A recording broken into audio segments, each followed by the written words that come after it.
Hi guys, welcome back to the channel. Today's another little sad update of Lorcan. We've had one of these before where he's been in hospital from being poorly. Today's, however, is a different story.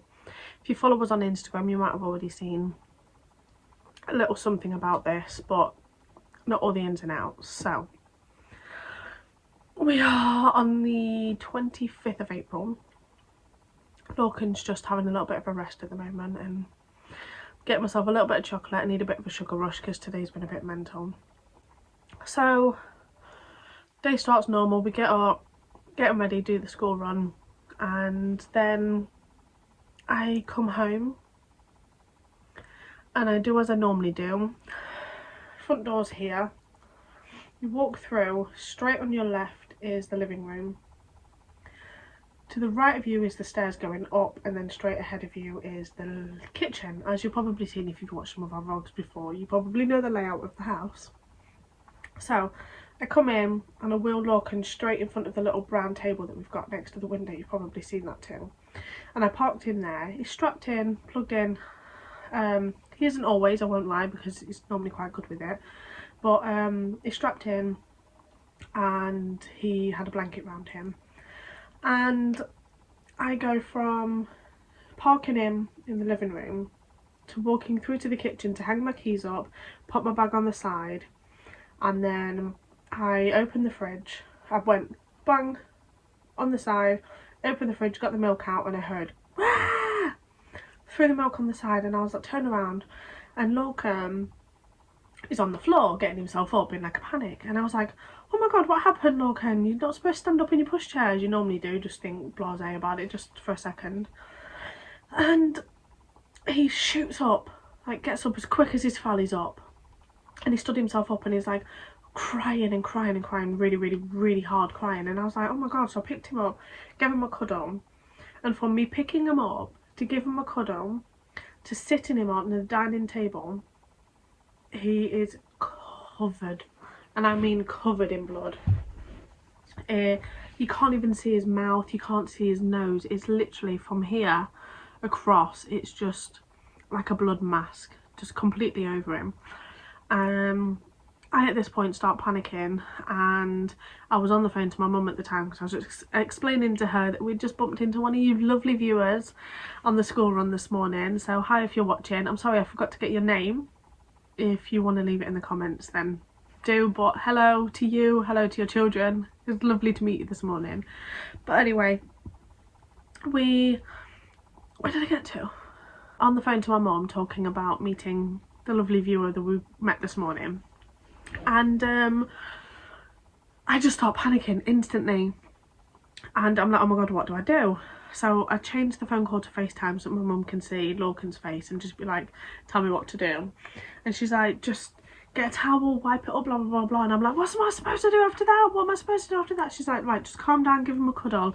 At this point I can't even hold the phone straight. I'm literally like, I'm not even joking, my whole body was literally like this, inside and out. I was just, I didn't know what to do. So she's like, right, calm yourself down, because the fact that you're getting irate isn't helping Lorcan, it's just making him more upset. So I'm like, right, okay, I'm like, like this. I just did not know how to calm down. Like, I was just really panicked. So, anyway, I tried to wipe it up, but it just keeps coming and coming and coming, and it's coming out of his nose, and when I'm wiping it, it's coming out with clots, like, almost like I know we can feel it coming from the top, like it's thick. And I'm like, oh my god, something's really wrong, like something's really happened. So anyway, I'm wiping him up and I'm having a look, and he sort of lays back on me in my arms, so he's here and he's sort of sat up on my leg.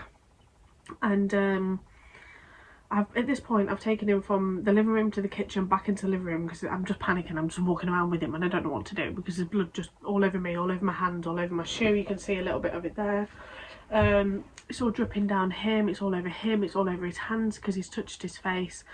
Anyway, he then goes, teeth sore, and he's trying to pull at the top of his teeth. And I was like, okay, so he's banged his mouth. And he's banged his mouth before with his dummy in, and that little bit up there, he sort of cut it. So I thought, that can't be giving that much blood, it must be his nose, something. Anyway, at this point his eyes are puffy from crying. I'm thinking, oh my god, he's hurt his head. So he's getting sleepy, he's balking, and I just know he's done something wrong. So anyway, back to him sat on my lap. He sat on my lap and he leaned back slightly. And it's at this point that I freak because his left tooth has come down and all the way back. If you are squeamish, don't look, because I will, one of these sides, I will pop a little photo up if you want to see it. If you don't, skip 10 seconds, but this is what I saw.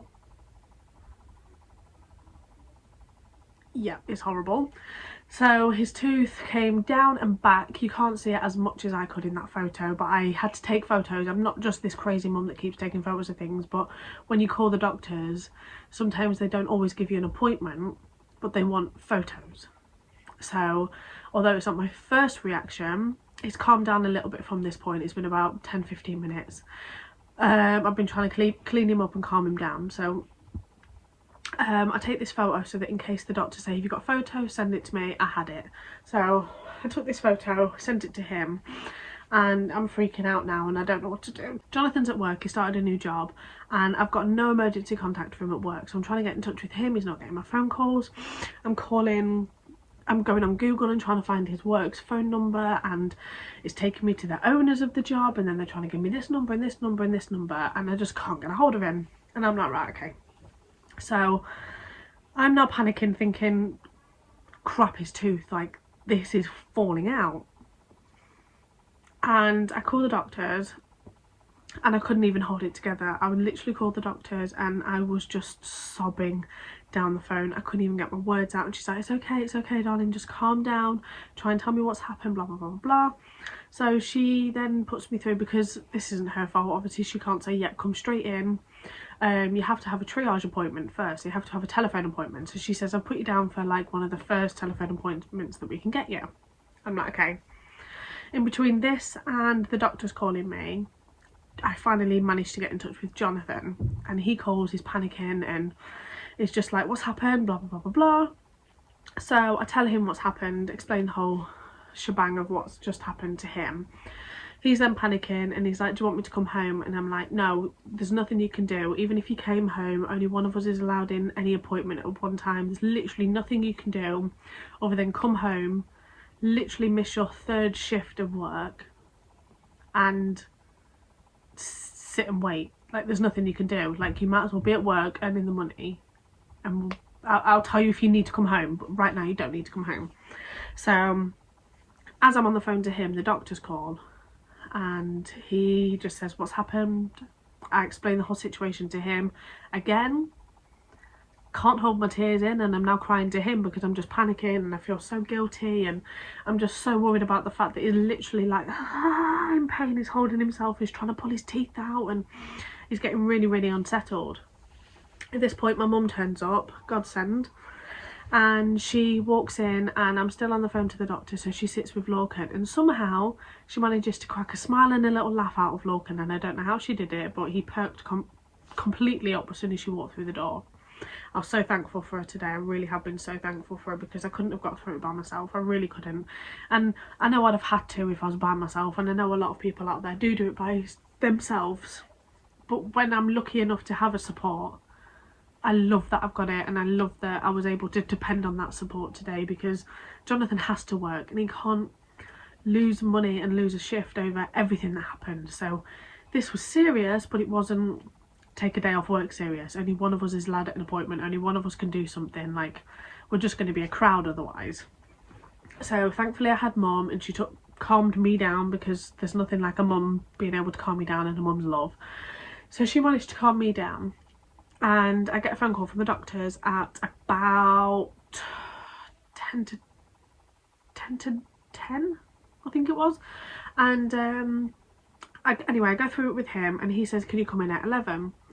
Now this is just the standard children's surgery, and I said, I'm not being funny, and I don't mean to sound rude here, but I'm not willing to just come in for children's surgery when he's literally in agony, he's bleeding, he's sore. Like, can you not get me in any sooner at all? And he says, let me have a look, and he says, okay, I can get you in at 10:15. And I was like, perfect, I'm just up the road. So we leave, go there. Lorcan's an absolute brave arse, he really is, and he sits in the doctor's and just lets them have a look, and he's letting me lift it up, and he's letting them look in with the light, and he's saying that his teeth are sore and this, that and the other. And that's when we find out that this bit up here is completely snapped. It's completely gone, like it was hanging out of his mouth. He said that should heal by itself and more than likely won't need any intervention, but could sometimes need a stitch to see how it goes. As for his teeth, he said that he might lose it. It looks like it could possibly be wobbly, but all he did was look with the light. He didn't really do much. So after I left there, I was thinking to myself, that wasn't good enough for me. Like I wasn't happy with that information. I wasn't happy with how much he looked at it, and just went, oh, it's fine, see how he goes. So I was like, right, I'm going to the dentist. So I called my dentist up, and he hadn't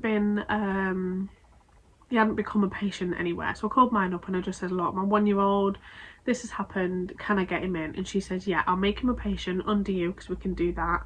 And then she, bless her, she was like, can you get in for 12:15? At this point, I think it was about 25 to 12. I've got to go all the way into town. So I'm like, yeah, I'm taking it anyway, because I will get in, like I'll get a taxi and I'll get there. But before we went to the dentist, actually, a part that I missed out was I realised that I found his dummy on the floor, because I went just to clean up a little bit of the blood around, just so it didn't look like a massacre in the house. So I just went to clean up a bit of the blood, clean up Logan's face, just to, because we've got to walk through the street, you don't want him just covered. I noticed his dummy near the pushchair, and I picked it up and I went to clean it so that we could take it with us, just in case he could take it, because sometimes he won't settle without it. Not that I thought he was going to because of his teeth. Anyway, as I picked it up and I went to clean it, I realised that as you've got the dummy, I've got one in my pocket, I'll show you. As you've got the dummy, so this is as it is, this part here, just there, it's as he's been in his mouth. I think he's gone like that, and it's gone up like that, and this bit here is completely snapped. I did get a photo, so I'll pop a photo here if you can see it, because it's not that clear on a photo, but it's completely snapped in half, this part here. And as I bite as hard as I can, I can't even pierce this. That tells you how hard he literally bashed it to snap this, because I literally can't even pierce it with my own teeth. Like, nothing happens to it, they're so strong, and he's snapped it anyway. So I thought, damn, he's really hit it. Anyway, so I then leave and I call the dentist, and they say, yep, I can get you in for 12:15. So we leave, we go to town, get to the dentist, and they have a look at it. And again, it's so brave. Like, you can see that he's in pain because she's having to lift it right up, and he's literally going like that because he's in so much pain, but he's not crying, and he's letting him do it. He just puts his hand out and I hold his hand and he just squeezes me, and it's almost like a pregnant woman giving birth, where they squeeze to let out the pain rather than cry. And she had a feel. That one's very wobbly, the one that had moved, but at this point, I'll insert another photo. At this point, it looks almost straight now. So how far back and down it was, it's now more up and where it's supposed to sit. So I'm thinking, oh, fantastic, it's coming back. But she feels it and it's very wobbly. And then she feels the next one to it, and she said that's very wobbly too. But you can't get an x-ray of a baby, it's impossible. So she said, we don't know if he's fractured it or damaged it, or if it's dead or what. So she just said to keep cleaning it with cold boiled water, just so it doesn't get any infections, soft foods, keep an eye on him, don't get alarmed that it's probably going to discolour. It's going to become like a black to a light grey colour on both those teeth. And she wants us to come back in a week so she can see the progress of it, see if it's set itself back in place, see if they're still wobbly, and see if he needs them removing.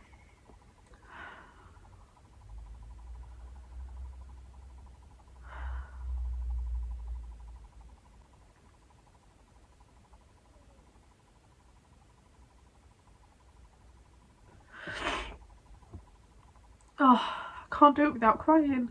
I just feel so guilty for him.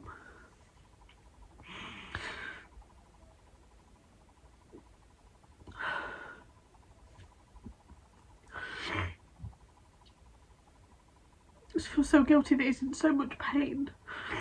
and he's holding his mouth, and every time he sleeps he's obviously clenching a little bit more, and he keeps making it bleed and sore again. And now he might lose his teeth until his adult teeth come in. And Ruby only got hers when she was 8. And he might have to go from 2 till 8 with no front teeth because of a little accident. And I can't help but think, like, what if? Like, what if I just took him out as soon as he came in? And now my poor baby's just in so much pain, and he can't eat. And he really wants to take his dummy in his bottle, but it's sore. And every time he goes to sleep, he wakes up just crying in pain to the point where he's like hitting because he just doesn't know what to do. And all I can give him is Calpol. And then I have to go in a week's time, and I might get there and they might have to extract his teeth, and I just don't want him to lose his teeth.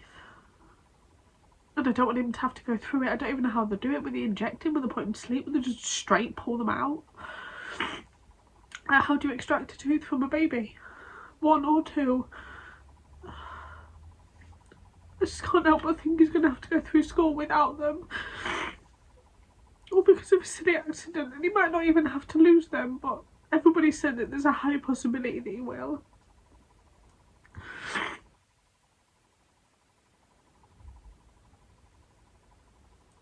And I just feel so sorry for him and his cute little smile and his little teeth and his laugh, and I hate it. He's in so much pain. Oh. I just hate how helpless I am to him in pain. Like, there's nothing I can do than hug him and comfort him and give him Calpol and Nurofen. Like, there's nothing more I can do for him. And I've had a toothache before, and that's horrendous. So what's it feeling like to him to have literally knocked his 2 front teeth wobbly and out and down away from the root and bleeding, and it's all cut across here and he's cut that bit? Like, how much pain is my baby in right now? I just can't cope with it. And he's literally being so much braver than I am. I'm up here crying like a baby just because I'm telling you lot what's happened.